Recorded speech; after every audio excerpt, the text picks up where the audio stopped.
Join me as I dive into the mystery and try to uncover if Robert the Doll is really haunting Florida. But the doll is a name that sends shivers down the spines of many in the world of the paranormal. This unassuming-looking doll has a dark and twisted history that is deeply rooted in Key West, Florida. Is Robert the Doll truly haunted, or are the stories surrounding him mere urban legends? This is the central mystery that has captivated the minds of so many paranormal enthusiasts and historians alike. Many who believe that Robert is, in fact, a conduit for malevolent spirits, while others think it's all just a clever publicity stunt. One thing is certain, though, Robert has become an infamous figure in the world of the paranormal, and his dark reputation only continues to grow with each passing year. But what about the countless people who have come forward claiming to have had terrifying encounters with Robert? From museum visitors to historians and even paranormal investigators, the sheer volume of testimony is staggering.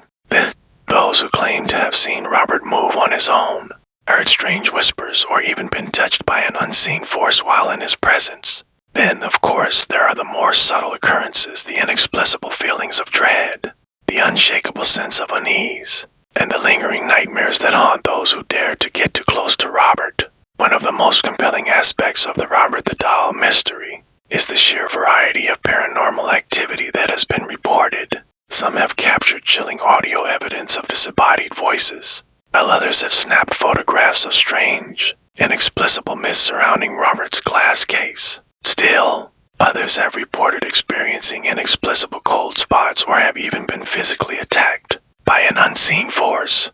And what's striking is that these encounters often have a profoundly negative impact on those who experience them, leaving them shaken, anxious, and often questioning their own sanity. While it's easy to dismiss these claims as mere fantasy or attention-seeking, the sheer volume of testimony and the consistency of the stories are impossible to ignore. It's also worth noting that many of the people who have come forward are respected historians, museum curators, and paranormal investigators, not exactly the kind of people prone to flights of fancy. So, what's going on here? Is Robert the Doll truly a portal to the other side? Or are there more rational explanations for these bizarre occurrences? One of the most chilling stories surrounding Robert the Doll takes us back to the 1990s, when a group of paranormal investigators decided to hold a seance in the very same room where Robert is housed.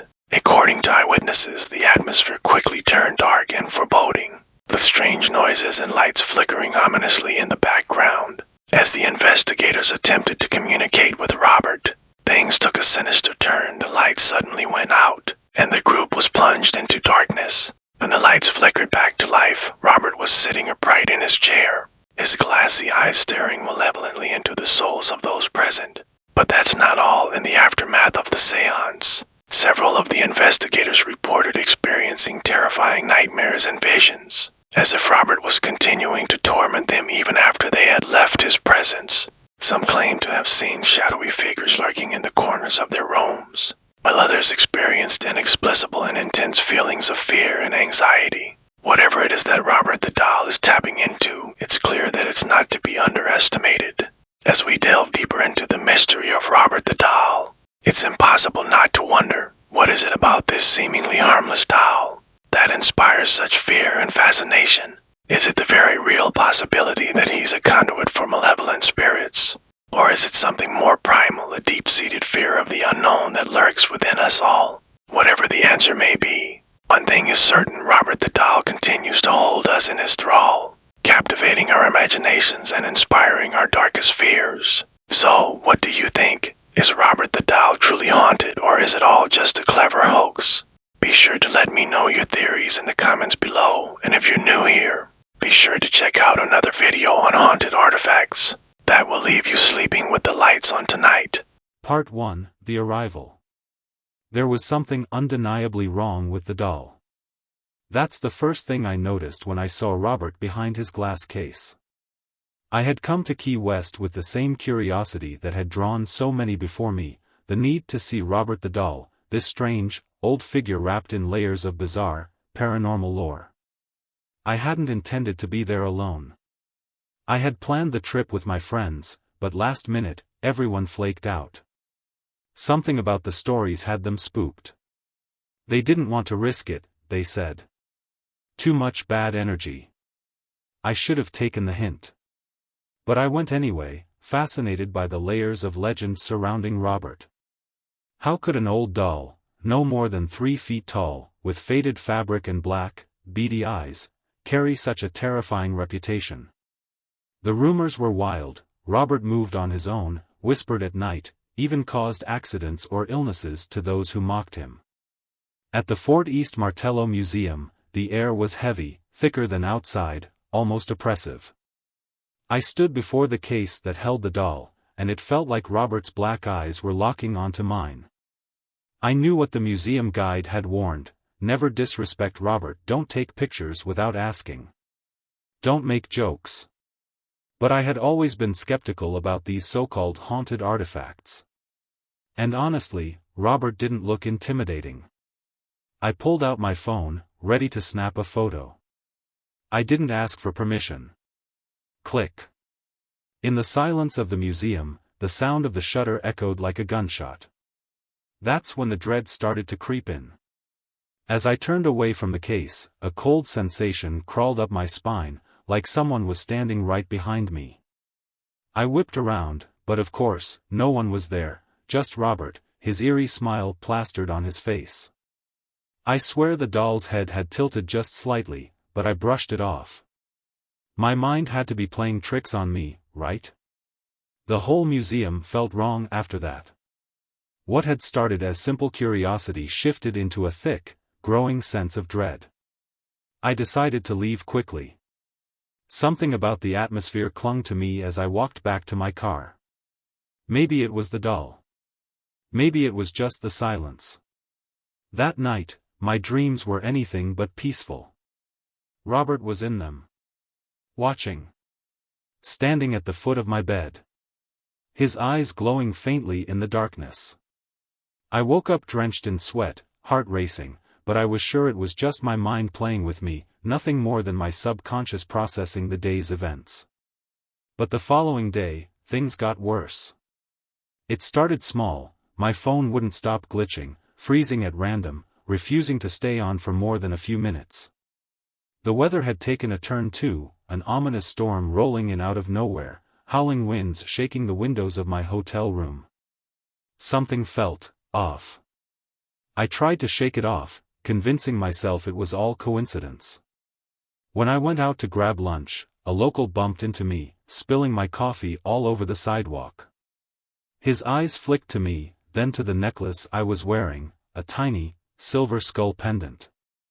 "You've been to see Robert, haven't you?" he muttered under his breath, almost too quietly to hear. I froze. How could he possibly know that? I hadn't mentioned it to anyone. Yeah, I did, I said, unnerved by his knowing look. The man shook his head, stepping closer. His voice was low and urgent now. "Did you ask permission? Did you respect him?" My mouth went dry, and I couldn't bring myself to admit I had taken the photo without asking. He studied my face, then cursed under his breath. "You'd better fix it before he fixes you." That night, I barely slept. Every creak of the hotel, every howl of the wind outside my window felt like something pressing in, suffocating me. I kept seeing Robert's face every time I closed my eyes, his lifeless stare fixed on mine. At around 3 a.m., my phone buzzed, finally working again after hours of malfunctioning. But the message I saw made my heart plummet. #### Part 2, The Return. Morning couldn't come fast enough. My nerves were fried, every slight noise turning my blood cold.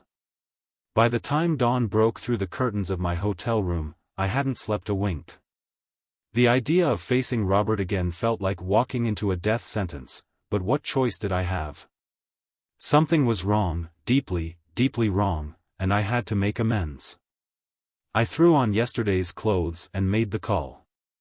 The museum opened at 10 a.m., but I wasn't about to wait that long. After a few rings, a woman's voice, calm and professional, greeted me. "I need to come in." "I need to," my voice cracked. "I need to see Robert. I need to apologize." There was a pause on the other end. She didn't ask for details, she already knew.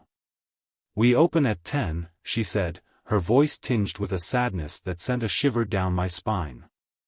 "You're not the first, you know." I swallowed hard. "I can't wait until then. Please." The woman sighed softly, as if the weight of 1,000 similar requests pressed against her. "Come at 9. I'll let you in early." The line went dead. I arrived at the museum long before 9, the building still shadowed in the early morning light. There was something eerie about seeing it empty, the walls that had once been so full of tourists now cold and silent.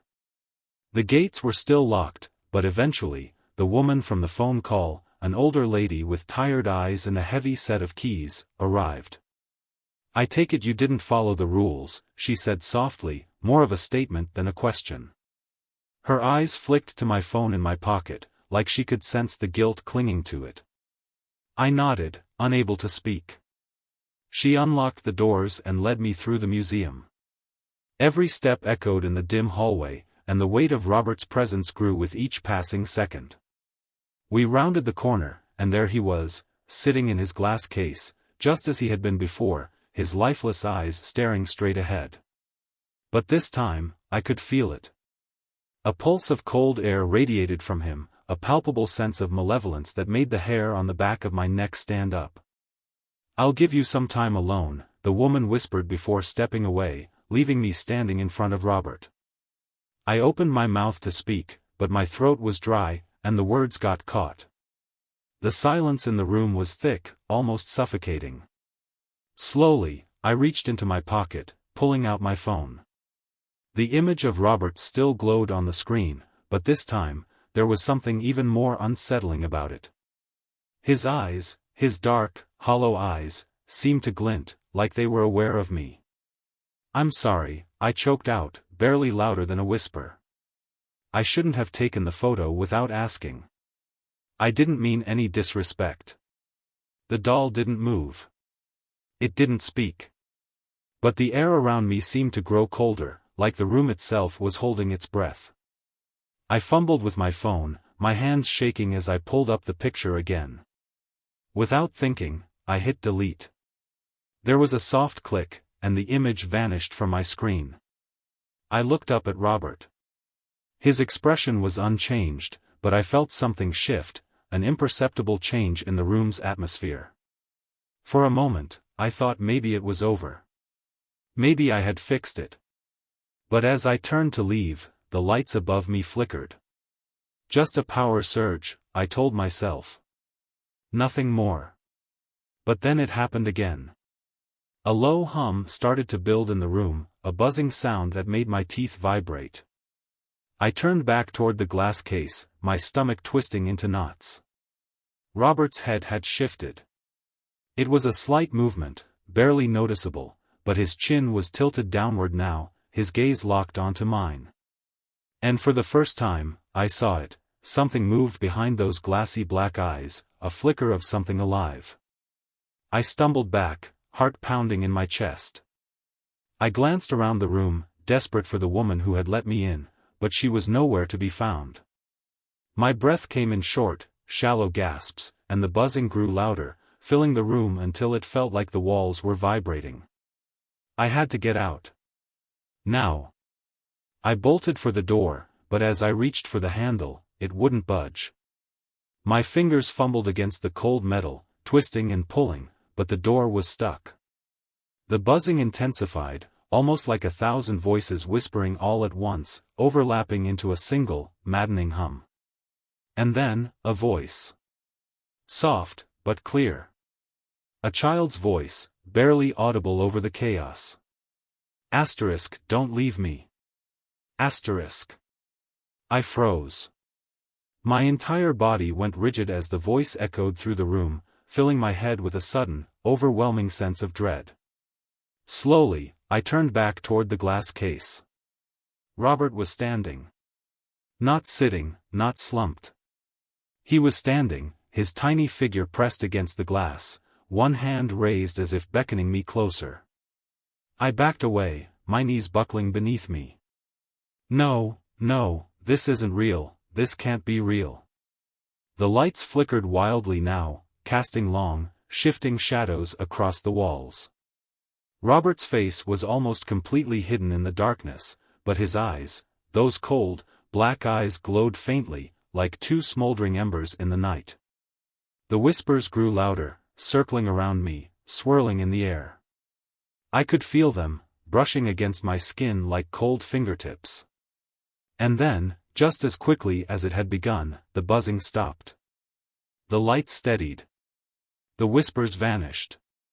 The room was silent. I stood there, panting, my heart slamming against my ribs. When I dared to look back at the case, Robert was back in his chair. His hand was no longer raised. His face was as still and expressionless as it had been when I first saw him. But I knew, deep down in my bones, I wasn't alone in that room anymore. Robert had seen me. He had marked me. And I wasn't sure I could ever escape him now. I bolted from the museum, not even waiting for the woman who had let me in. Outside, the storm clouds hung low over Key West, casting the entire island in a shadow that matched the weight in my chest. I fumbled for my car keys, my hands shaking so badly that I nearly dropped them. As I sped away from the museum, my phone buzzed in the passenger seat. Another message. I didn't want to look, but I had to. With trembling hands, I picked it up and opened the notification. It was a photo. Robert, standing in his case. And written beneath it, "See you soon." I slammed on the brakes, my mind spinning, the world around me spinning, too. He wasn't done with me. Not by a long shot. Hashtag Part 3, The Haunting. I didn't stop driving until I was miles outside of Key West, the oppressive weight of Robert's gaze still burning into the back of my mind.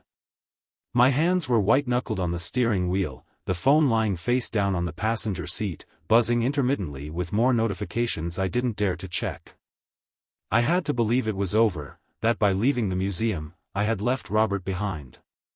But deep down, a gnawing sense of dread told me otherwise. The drive back to my hotel was a blur, my thoughts tangled with fear and disbelief.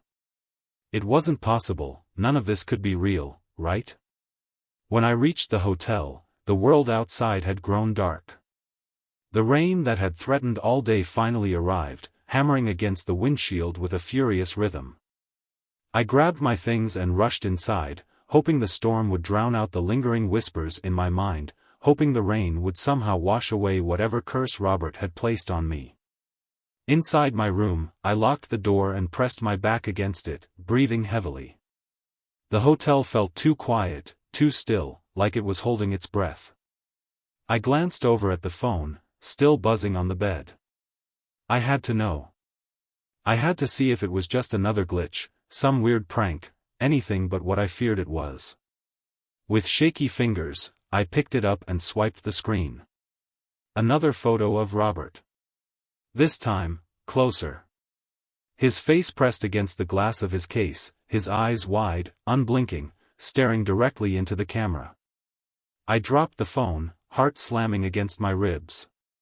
This wasn't a glitch. This wasn't a prank. Robert was coming for me. I started to pace the room, my mind racing. What the hell had I gotten myself into? How could I fix this? Apologizing hadn't worked, it had only made things worse. The museum lady had said I wasn't the first, but she didn't tell me how to end it. Did I need to go back? Burn the photo? Destroy the doll? No, none of that seemed right. I felt trapped, suffocating under the weight of something I couldn't even understand. I needed help. But who could possibly understand what I was going through? If I told anyone, they'd think I was losing my mind. Suddenly, my phone buzzed again, jolting me from my thoughts. Another message.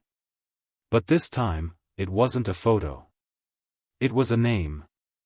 Just one word. Charles. I blinked, confused. The name didn't mean anything to me, at least, not at first. Then it hit me. I had read about Robert's original owner, Robert Eugene Otto. But the doll itself had been given to him by a man named Charles, a servant of the Otto family, who was rumored to have cursed the doll after being mistreated by them. The name was supposed to be a lost piece of history, buried in old books and forgotten records. So why was it on my phone? I didn't have time to think. The air in the room grew colder, and the lights above me flickered. My breath caught in my throat as the shadows in the corner of the room seemed to stretch and twist, forming shapes that shouldn't be there. My heart raced. Someone, was in the room with me. The temperature dropped even further, until I could see my breath in the dim light. And then, from the darkness, a sound emerged. At first, it was faint, like a distant hum, but it grew louder and more distinct. A soft, childlike giggle echoed through the room, sending a bolt of terror through me. "No," I whispered, backing up toward the door. My legs felt heavy, my body frozen with fear. The giggle came again, closer this time, almost playful. My eyes darted around the room, searching for the source, but there was nothing. Nothing but shadows and the growing sense that I was no longer alone. Suddenly, the door to the bathroom slammed shut with a deafening bang, the sound reverberating through the walls. I screamed, stumbling backward, my heart pounding so hard I thought it might burst from my chest. I couldn't stay here. I couldn't. Click. I froze. The sound had come from behind me, from the door I was leaning against. Slowly, I turned my head, my heart dropping into my stomach. The door lock had turned on its own. I'm trapped. The room fell deathly silent. Even the rain outside seemed to stop, leaving only the faint sound of my ragged breathing. My mind raced, trying to piece together a way out, but there was none. Whatever this was, whatever Robert had sent after me, it wasn't going to let me go. I staggered forward, tripping over the edge of the bed in my frantic attempt to get away from the door. My phone slipped from my hand and clattered to the floor, the screen lighting up again with another message. "He's watching." I didn't want to see. I didn't want to know. But I couldn't help it. I glanced up, and there, in the corner of the room, standing in the shadows, was a figure. Small, hunched, almost childlike. It was Robert. His eyes, black, hollow, locked onto mine, his mouth twisted into a grotesque grin. My body locked up. I tried to scream, but no sound came out. He took a step forward, his tiny feet scraping against the floor, the giggle now a full-blown, malevolent laugh that echoed through the room. I backed away, but there was nowhere to go. Robert took another step, his eyes gleaming with a dark, unnatural light. And then, just as suddenly as it began, it stopped. The figure vanished, the room falling silent once more. The air seemed to lighten, the cold retreating, but the dread still clung to me like a second skin. I collapsed onto the bed, shaking uncontrollably, my mind unable to process what had just happened. Was it over? Had I escaped? Or was Robert toying with me, drawing out the inevitable? I couldn't stay in the hotel. I needed to get out, get as far away as possible, but I couldn't think straight. My body was paralyzed with fear, my thoughts a jumbled mess of terror and confusion.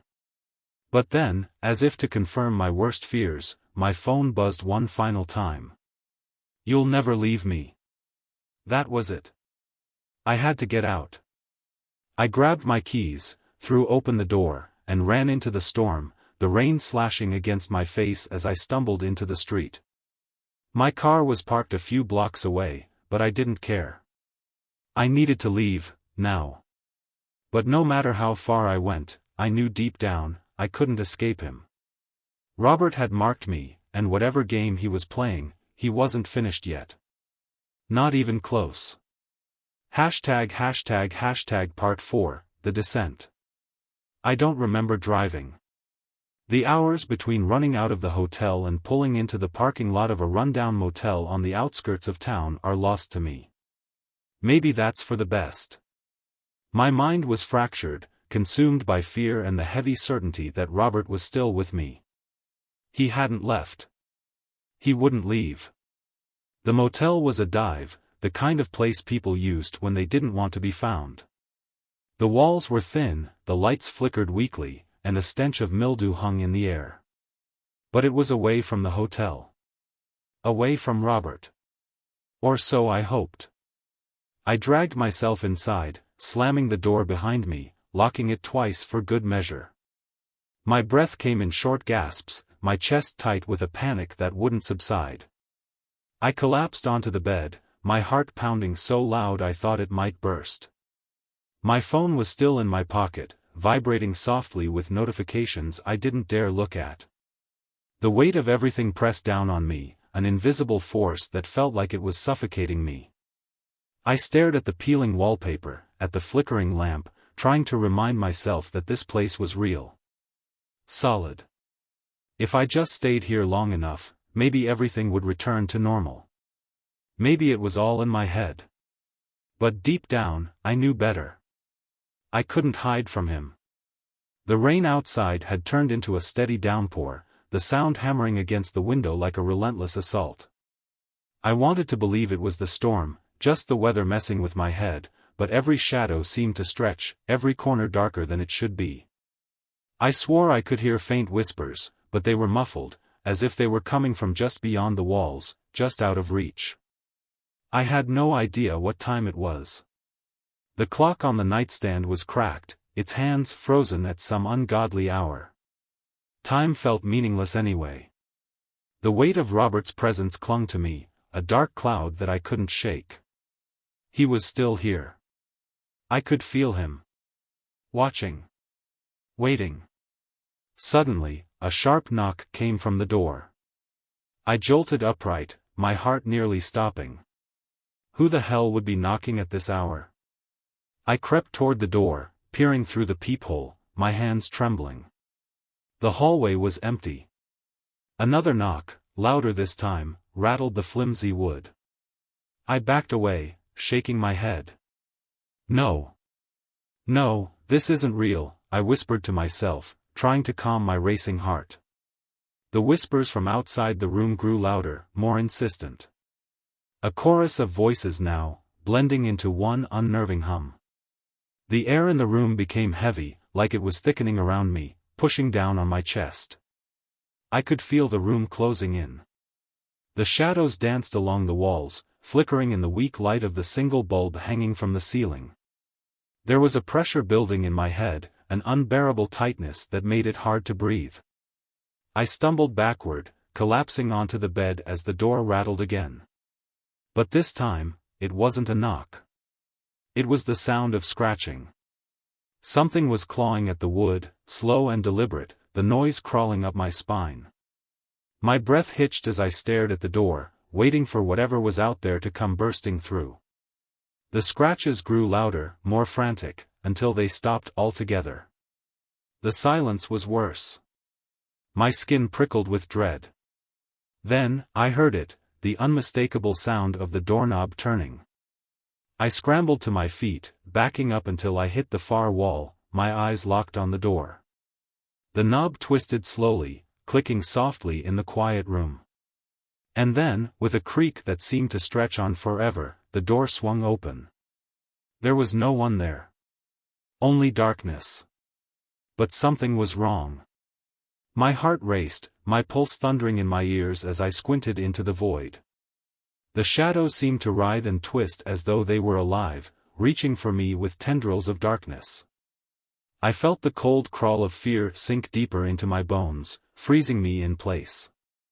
I opened my mouth to scream, but no sound came out. And then, out of the blackness, he stepped through. Robert. But this wasn't the doll I'd seen in the museum. This wasn't the fragile, fabric figure locked safely behind glass. No, this was something much worse. His tiny frame seemed distorted, larger somehow, as if the darkness itself had swollen him into a grotesque parody of the doll. His face, God, his face, was twisted in a horrible, malevolent grin, his black eyes gleaming with an unnatural light. I couldn't move. Couldn't breathe. He stood there in the doorway, staring at me, the air in the room thick with his presence. Asterisk, you disrespected me. Asterisk. The words echoed in my mind, though his mouth never moved. My body went rigid, frozen by the force of his gaze. I tried to look away, but I couldn't. It was as though his eyes were pulling me in, holding me captive, draining the strength from my limbs. Asterisk, you took what wasn't yours. Asterisk. I didn't speak. I couldn't. My throat was dry, my mouth locked shut. I backed up slowly, trying to put distance between us, but my feet felt like lead. The whispers from the walls grew louder, swirling around the room in a cacophony of voices that I couldn't understand. Robert stepped forward, his tiny feet making no sound on the floor. His body moved with an unnatural fluidity, as if he were gliding rather than walking. I could feel the darkness around him, pressing in on me, suffocating me. I reached blindly for my phone, still lying on the bed, but my fingers were numb, unresponsive. I couldn't focus. The room felt like it was tilting, spinning out of control. My vision blurred, and the whispers became deafening. Asterisk, you can't escape. Asterisk. The voice was inside my head now, echoing, reverberating. I felt dizzy, disoriented. The room seemed to stretch, warping around me, and Robert's figure grew larger, towering over me. His eyes were the only thing I could see, dark, infinite voids pulling me deeper into their abyss. Asterisk, you'll never escape. Asterisk. Suddenly, my phone buzzed in my pocket. The sharp vibration jolted me from the trance, and I fumbled to pull it out. My hands shook violently as I unlocked the screen. A new message. Look behind you. My breath caught in my throat as I felt the icy chill of a presence directly behind me. I didn't want to turn. I didn't want to see. But I couldn't stop myself. Slowly, I turned my head. Standing there, just inches away, was Robert. His face inches from mine, his breath cold against my skin. And then, everything went black. When I woke, I was lying on the floor of the motel room, drenched in cold sweat. The room was empty, but the air still felt thick, oppressive. I glanced around, heart pounding, trying to make sense of what had happened. But Robert was gone. Or so I thought. I dragged myself to my feet, stumbling toward the mirror above the cracked sink. My reflection stared back at me, hollow-eyed, pale. But something wasn't right. Something about my face felt wrong. I leaned closer, squinting at my reflection. And then I saw it. Etched into my skin, barely visible in the dim light, were words. Carved into my flesh, like a brand. You'll never escape me. The room spun, my heart raced, and in the mirror, I saw a flash, a shadow, a movement behind me. I whipped around, but the room was empty. Robert had left his mark. And I knew, no matter how far I ran, no matter how hard I tried to escape, he would always be with me. I wasn't just haunted anymore. I was cursed. Hashtag Part 5, The Possession.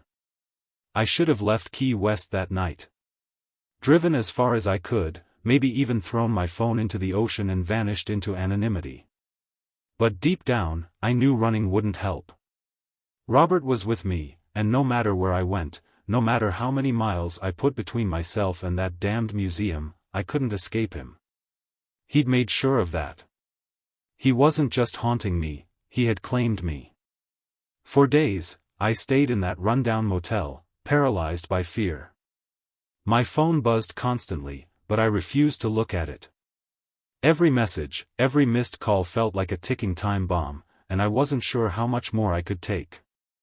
The room reeked of sweat and mildew, the walls felt like they were closing in on me, and the shadows stretched longer with each passing hour, as if Robert was slowly taking over the space.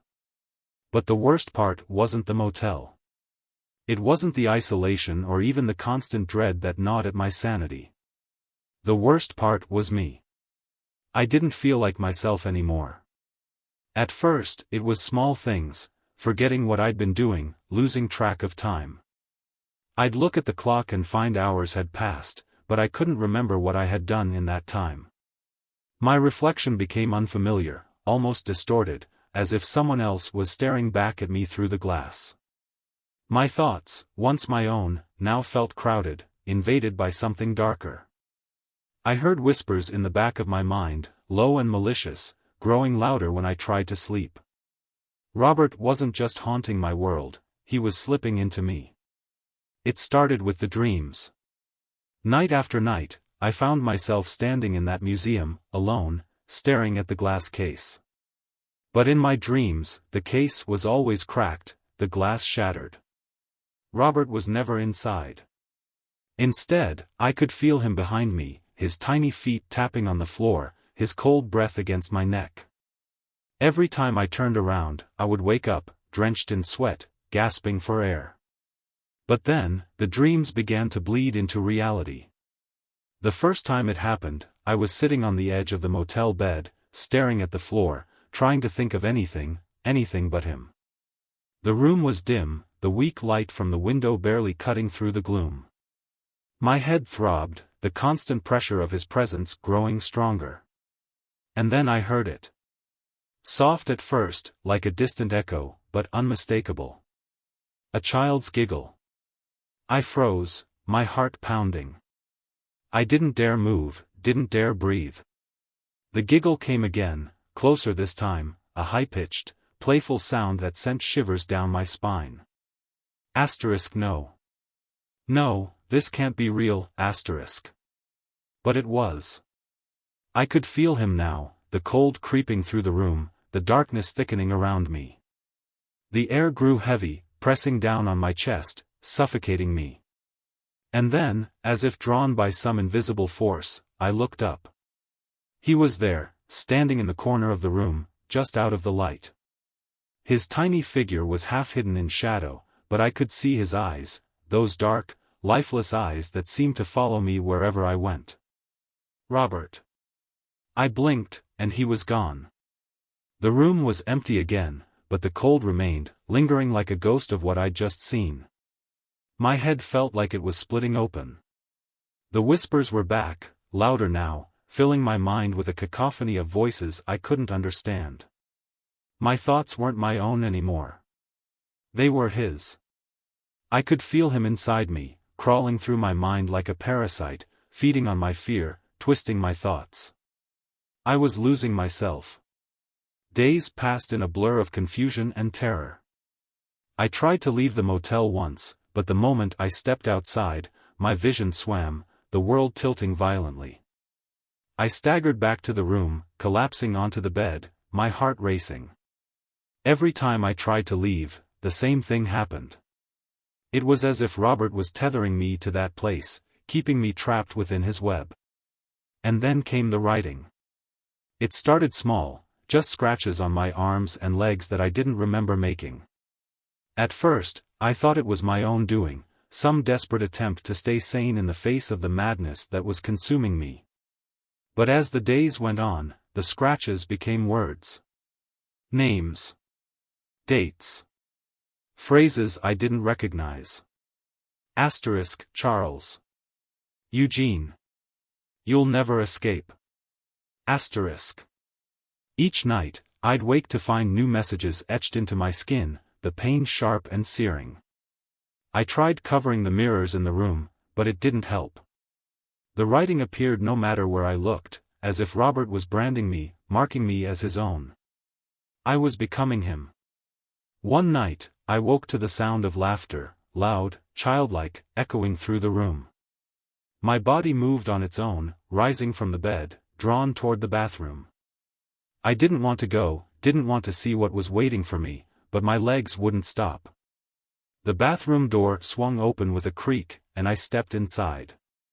The mirror above the sink was fogged over, but there, written in the condensation, were 3 words that chilled me to the bone.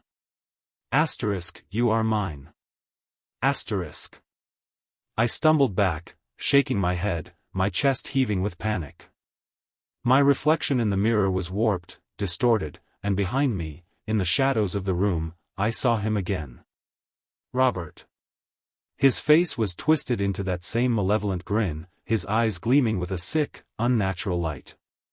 His body, small, doll-like, seemed to pulse with a dark energy, and I could feel it seeping into me, like poison in my veins. I tried to scream, but no sound came out. My throat was tight, my body frozen in place. Asterisk, you belong to me now. Asterisk.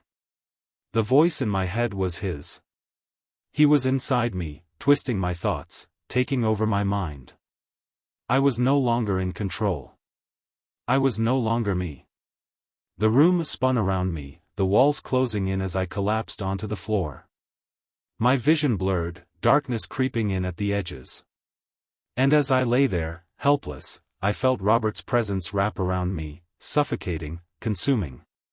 He had won. I was his. When I woke, I was no longer in the motel. I was back in Key West, standing in front of the museum. The sun was setting, casting long shadows over the building, but I felt no fear. No panic. I walked toward the entrance, my steps calm, measured. The whispers in my mind were gone, replaced by a single, clear voice. His voice. I didn't stop until I reached the room where Robert's glass case stood, his small, lifeless body sitting just as it had before. But this time, I didn't feel the same dread. I didn't feel anything. I stepped closer, staring into his black, beady eyes. And as I did, a smile spread across my face. It was time. Time for someone else to meet Robert. I reached into my pocket and pulled out my phone, the screen flickering to life. My fingers moved on their own, tapping out a message. See you soon. And then, with a final, cold laugh, I turned and walked out of the museum. Robert was free. And now, he was coming for you. It was a picture. The picture I had taken of Robert, but his head was turned, staring directly at the camera, eyes black as pitch. A message followed, do not disrespect me. Terror surged through me. I didn't take that photo. Not with his head like that. Something was very, very wrong. I had to return to the museum, make things right. But the clock was ticking, and the more I delayed, the worse it became. I heard whispers that night, soft, just outside my window, like someone was standing inches away, muttering my name under their breath. When I bolted upright, the whispers faded into the wind. My reflection in the mirror looked different. My eyes were bloodshot, my skin paler than usual, my lips trembling uncontrollably. Robert had taken notice of me, and there was no escaping what came next. Tomorrow, I'd go back to the museum. Maybe it wasn't too late to fix this mistake. But deep down, I already knew it was.